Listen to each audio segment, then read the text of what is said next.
Welcome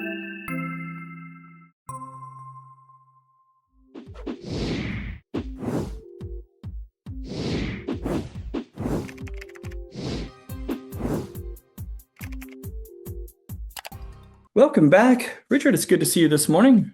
Good morning. I'm kind of Christmassy today. See that time? You are a little bit Christmassy, and I'm a little bit Star Warsy. Star Um, Wars. yeah. So, but Right. Okay. How are you? I'm doing all right. It is a busy time of season, Ooh, time of year. This season is a busy time. right.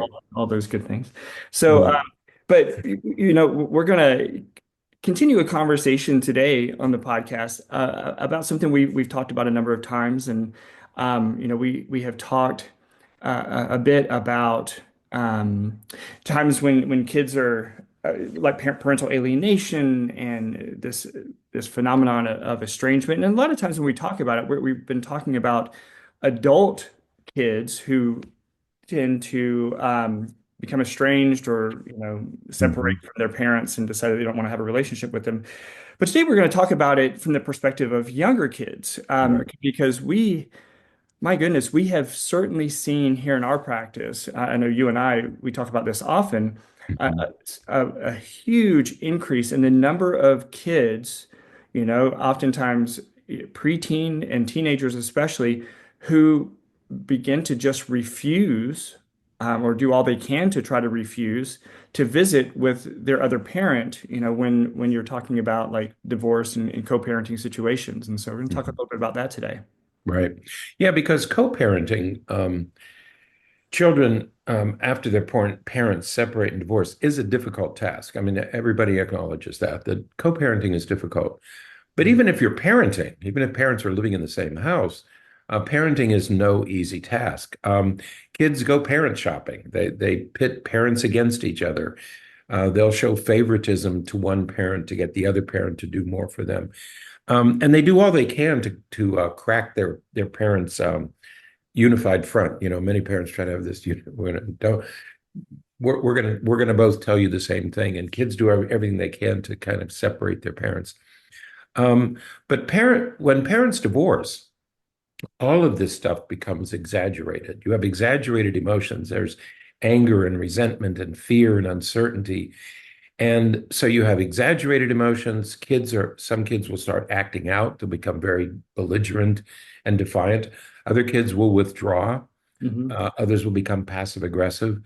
So there is this reaction to Mhm. divorce that children have, that all children have. Yeah. In one way or another, they're going to have some reaction that's going to make it difficult.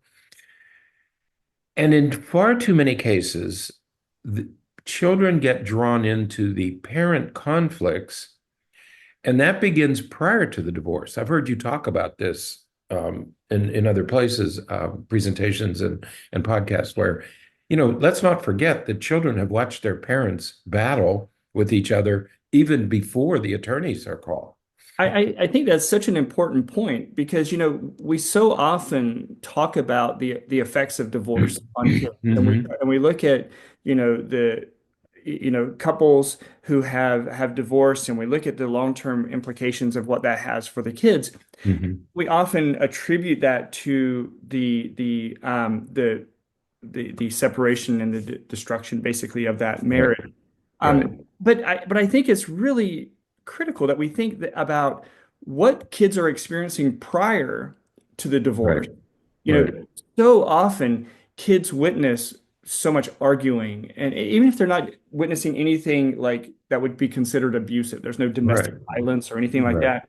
But Hmm. they're witnessing arguing and just distress in the house, and they see their parents upset and this difference between the way that each parent is treating them, even when the parents are still living in the same home.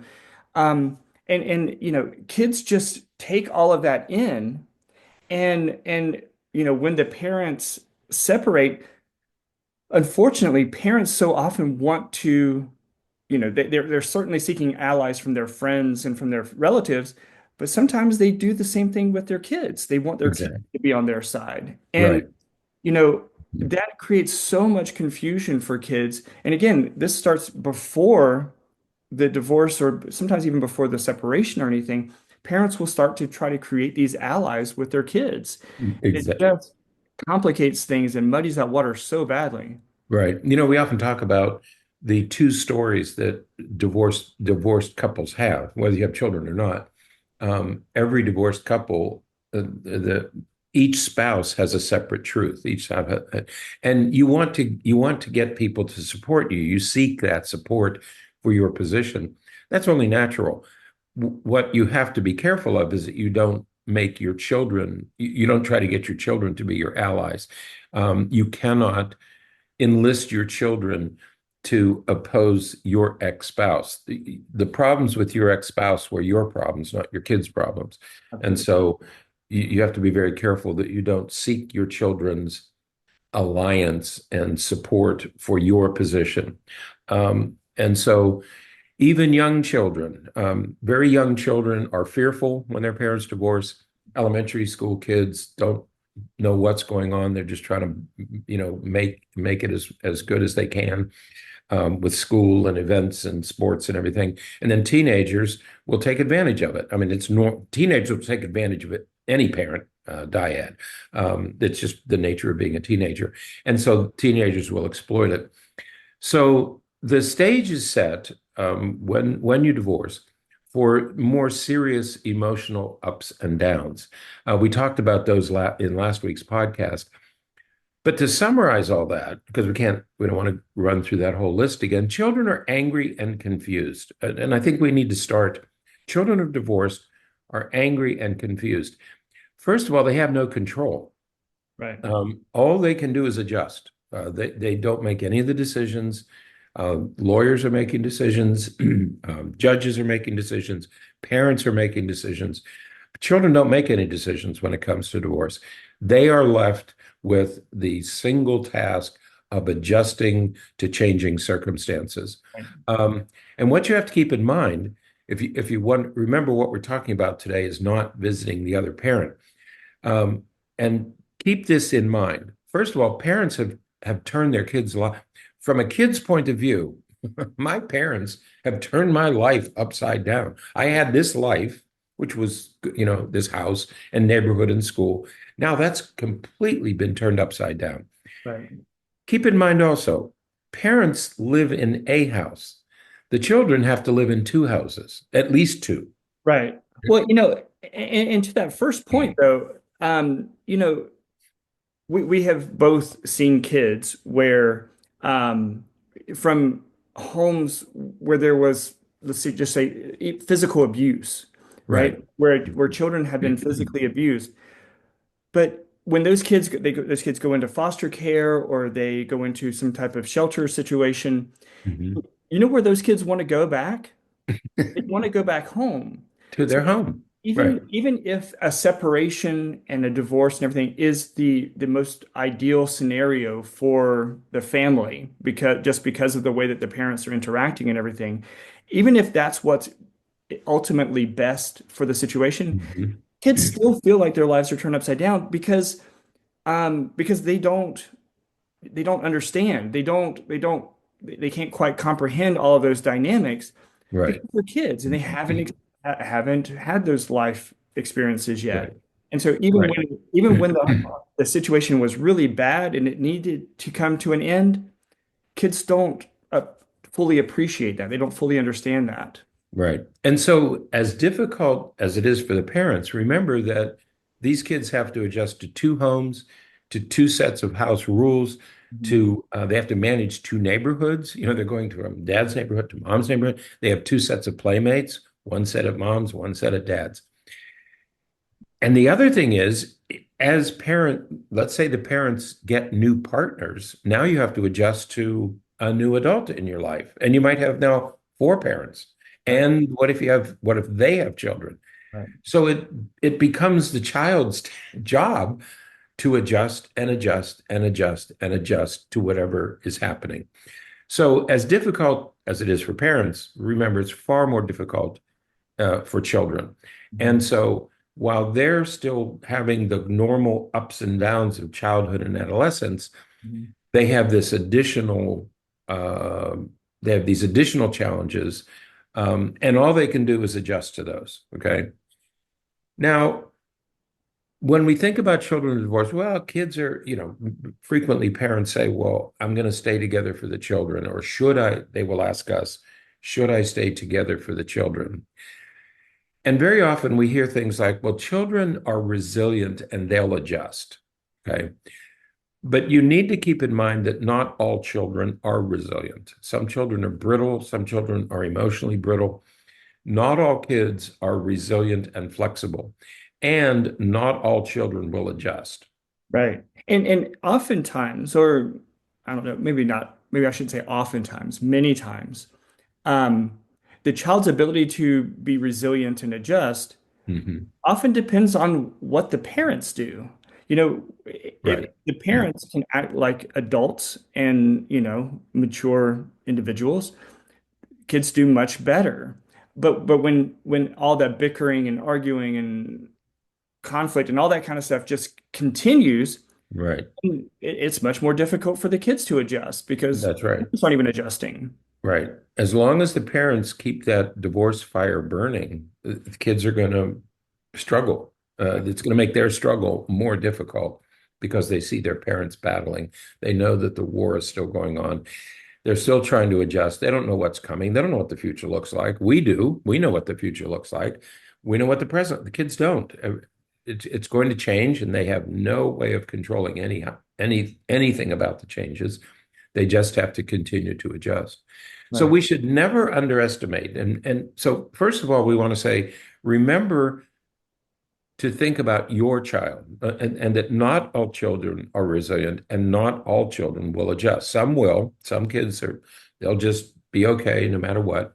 Other kids are going to struggle. So it's important that we never underestimate how much is expected of children Mhm. when we divorce. We have to remember that they are struggling too. So Right. it shouldn't surprise us if going through all these difficulties, facing all these challenges, having to make all these adjustments, that kids finally get to a point where they say, enough is enough. I've had it. I'm not going anywhere. I'm not going to do this anymore.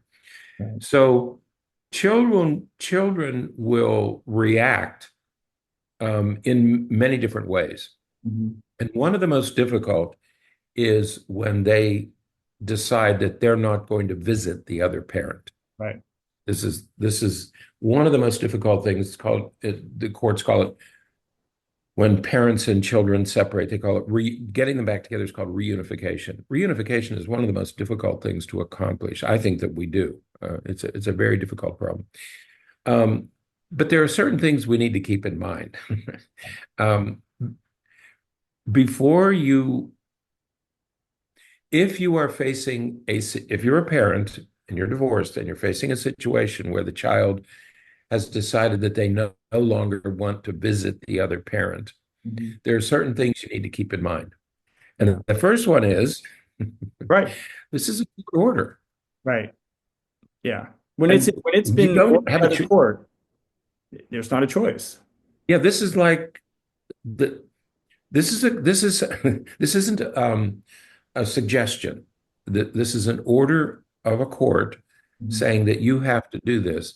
And in the absence of documented abuse, and documented abuse is very difficult to establish, and you're not going to establish that, somebody else has to establish it. You don't have a choice. That child must comply. You all must comply with the court order. Right. Okay. Yeah. You're not going to decide much when it And comes to, go ahead. Sorry. no, no, the state of Florida is going to decide. Right. You don't get to make decisions anymore. If your child doesn't want to go, it doesn't matter. Right. The state of Florida is going to make that decision. Yeah, we've had situations where kids, even kids as old as 16 and 17 years old, parents are told if that child, even though the kid's 16 or 17 years old, if that child doesn't isn't at dad's house next weekend, mom, you're going to be held in contempt of court. And go to jail. You're right. Or in the And very least, pay a lot of fines. right. And people, we underestimate the clout that these visitation schedules. It's not just the visitation schedule has been worked out over years, and the visitation schedule is put into a court order so that nobody has a choice. This is what you're going to do, Right. period. And if you don't do it, you're going to be penalized. You're going to be either pay a fine or you're going to be put in jail. And you're right. I've been in cases where this 6'2" 16-year-old looks at his 5'2" mother and said, "No, I'm not going." And the mother was, "I can't do anything about that." But a Mhm. judge could say, "You're going to have to do something about it because that boy is going to visit." Right. And it's like, you're going to drive yourself over to your dad's house, whether you want to go there or not. And yeah, it's really difficult to manage that. And it's hard for parents to get the kids to understand that because, Correct. you know, Right. oftentimes for I'm sure a multitude of reasons. Kids will come in here to our office, right? And they will be under the impression that if they're over the age of 12, then they can decide what they want to do. They can decide if they're going to visit or not. And while that would be nice, it's not true. Exactly. This goes until you're 18. Right. And I don't know that it's that different from state to state. We're of course much more familiar with Florida, Right. but I don't know that it's any different in any other state.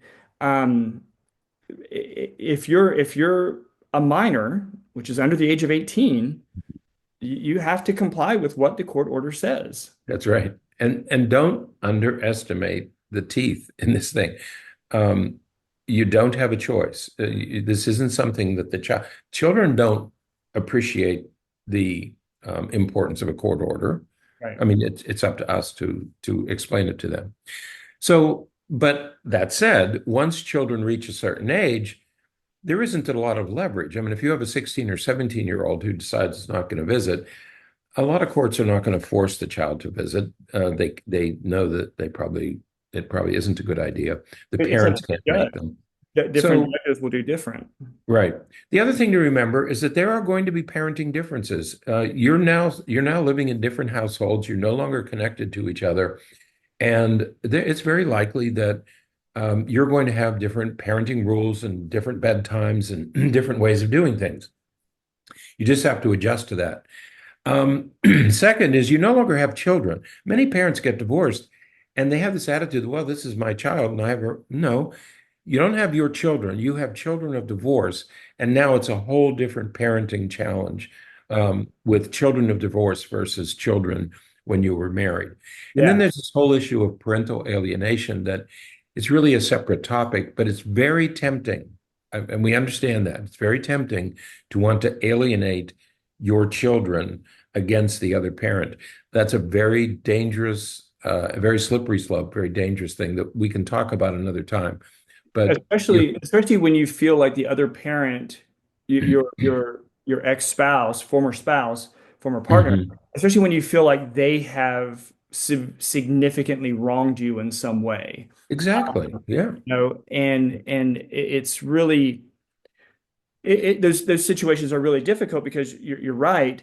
Um, and something I don't know that we've ever really talked about on the podcast, but you and I have certainly talked about personally, is that it doesn't take much for a parent to encourage this That's desire right. for the child to not want to visit the other parent.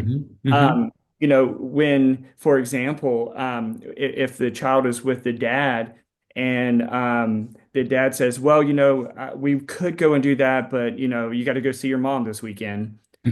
Well, just those little comments like that, or if the mom says, yeah, it would be great if we could go to the theme park, but your dad hasn't, we haven't got money from your dad yet, so we can't go yet.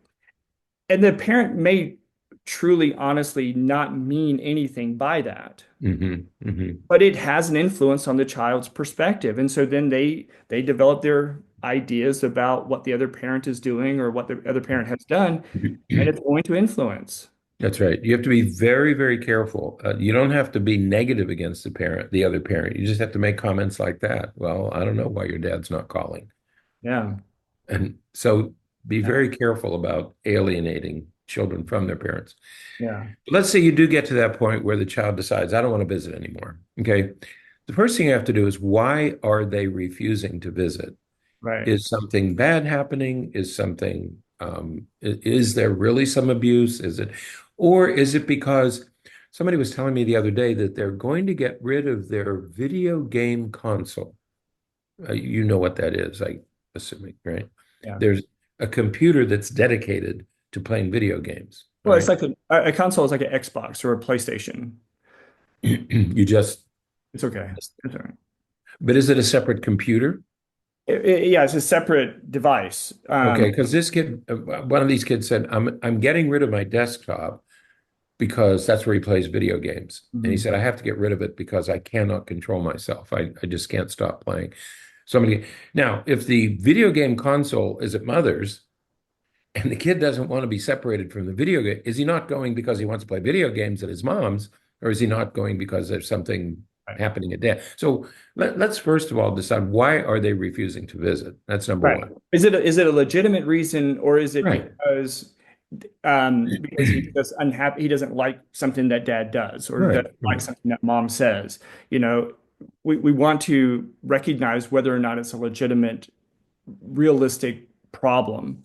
Right. And that's not Yeah, always easy. I had a case where a kid wanted to go trick or treating at his mother's, so didn't want to. But it was his dad's turn Right. for Halloween. Didn't want to go, so he conjured up all sorts of reasons why he shouldn't visit his dad. And there was an investigation, and it was a huge hullabaloo, just because he wanted to have Halloween at his mother's because his friends were in that neighborhood. And I was going to say, yeah, because you mentioned there was an investigation, and I think that that's something. This is on an aside, I suppose. That the parents you have to be careful of, because if kids will say something, Right.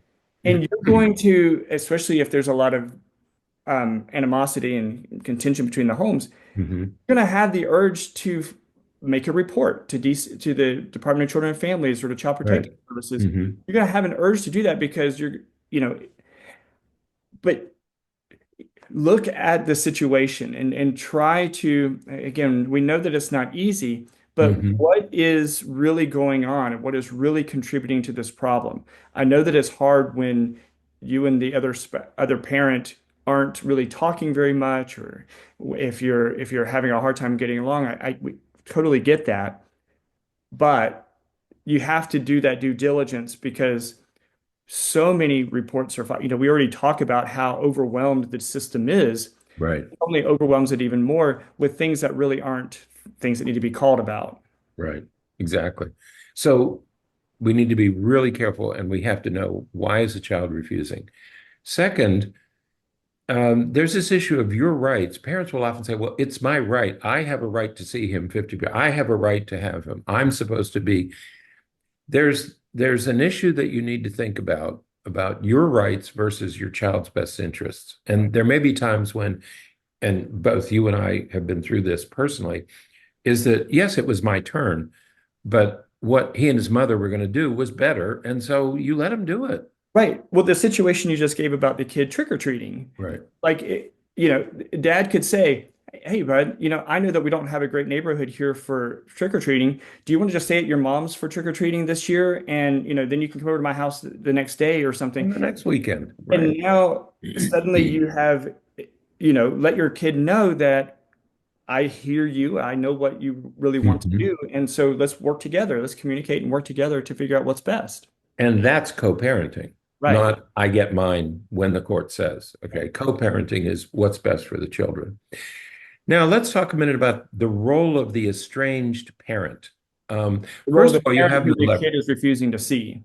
Right. That's the parent, right. The parent that whom they're refusing to see. First of all, you have no leverage. Don't pretend that you have leverage, like you're the dad or you're the mom or you have rights. You don't have any leverage. If your child has decided that he or she doesn't want to see you, you're in a bit of a you're in a precarious position because there isn't a heck of a lot you can do about it. So the second thing is, you're going to have to look past your authority. Many parents will come in and say, well, I'm still the father and I have a right to make these decisions. Or, or you have to look past your authority. You have to look past your anger.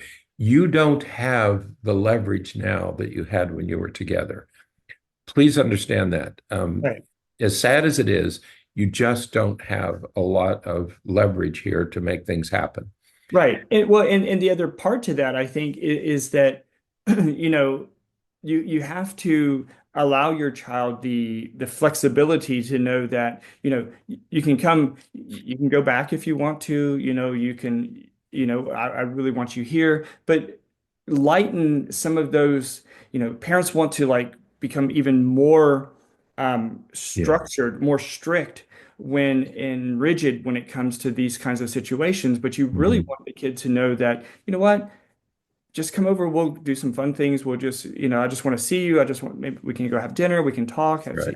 talk about how your life's been going. Then you can go back if you want to go back, if or whatever. Um, you have to be able to have that flexibility. But I think the other part of it is you have to recognize what the child is experiencing. I have a family that I'm working with where there's no history of abuse or anything like that, but the dad has done some things that has created a lot of anxiety in the child. Hmm. Now, the dad doesn't think that these are big deals. He Right. doesn't think that it was Right. really anything significant. Yeah, Hmm. I did that, but here's all my rationale for why I did it and why it wasn't that big of a deal. But to the child, it was a big deal. Right. And That's right. so address that issue. Talk to them about it. Hey, I know that when that happened, it really scared you and it really upset you. I'm so sorry for that. Here's what was going on in me at the time. But I hear that I know that it really bothered you, and so I'm going to do my best to never let that happen again. Right. Right. Something like that could go so far. Right. You have to acknowledge that your children are going through the struggle as well. It's not Yeah, just you. We forget that our kids are struggling more than we are. And we have to listen to them. We have to be gentle. We have to be understanding. We have to create situations that make it easy for them to return to us. right, If you say you're coming back, like it or not, you're not going to enjoy that visit. Okay. right, So you have to know that you cannot make these kind of demands anymore. Um, and sometimes there's nothing you can do. So you just have to, um, I say you have to lose gracefully. We all have to suck it up once in a while and deal with circumstances that we don't want to deal with. And this is one of those times. What if you're the favored parent?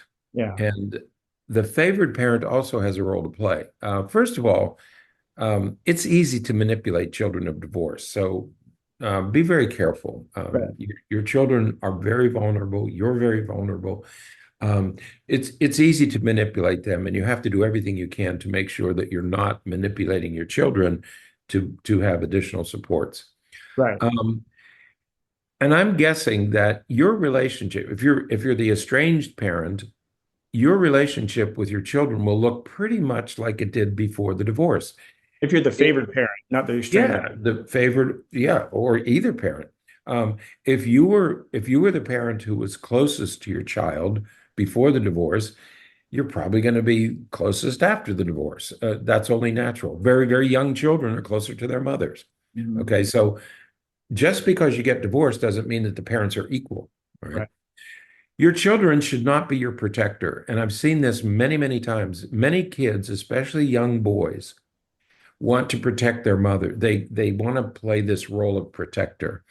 And moms have to do everything they can not to allow that to happen. It feels really good. I understand that. But your child should not be your protector. You should be your child's protector.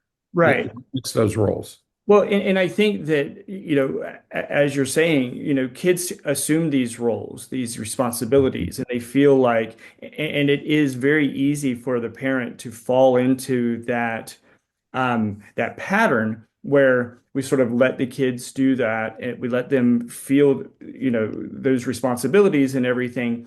But you got to remember that, again, the problem that you had with your former spouse was a problem that you had with the former spouse, not your kids. Your kids Exactly. have those problems. And Yeah. so, as we talked about earlier, your kid may be choosing to stay with you because of something that they have conjured in their mind, or Mhm. again, the video game console, or some other reason. not because it's in their best interest. Right. So Hmm. you have to try to separate that out and say, you know, um, your dad really misses you. Your mom really misses you. I think you need to go see them. And you know what? I'll talk with them, and we'll make sure that, you know, if anything is making you uncomfortable or anything, then we can talk Hmm. and we can fix it. But Right. let them know that you're working with them. Yeah. Find out what the obstacles are and do everything you can to dismantle those obstacles. Don't use those as weapons against your. Right. Make sure it's make sure the person is if the other parent is making a mistake, if they're not being attentive, if they're not doing some of the things that they should do, find out what those things are and work with the other parent to remove those obstacles so that the child will visit. Right. The last thing we want to say is that in this very difficult situation where children refuse to see a parent, only the favored parent has leverage here. Right. Only the favored parent can make reunification happen. They have to assure the child that this is okay, that I'm safe, you're safe when you're there, if you are, but only the favored parent can make reunification occur. The estranged parent, the parent who's been left out, has no leverage. You have no clout. There's really nothing you can do except welcome your children back. Right. Even if they have refused to see you, you got to welcome them back. Think of the parable of the prodigal son. You're always welcome back. But the Absolutely. favorite parent has to make it happen. Absolutely. So as we're, you know, going into these last few weeks of the holiday season, you know, please, we're just encouraging those of you in homes of divorce to consider some of these things. And, you know, we have a lot of kids. We're working with a lot of kids who are very resistant, if not absolutely refusing to visit one parent or the other. And so just take some of these things into consideration, um, and do what you can in whichever role you're in, whether you're the favored parent or the unfavored parent, you know, do what you can to help foster a healthier relationship and a healthier exchange between with as your child goes back and forth. Your kids are going through a lot as well. So just be mindful of that, be patient with that, be understanding, and help your child work through some of those challenges. So, Right. all right. So that is it Good. for today. Until next time, stay happy, stay healthy, and forget to be afraid.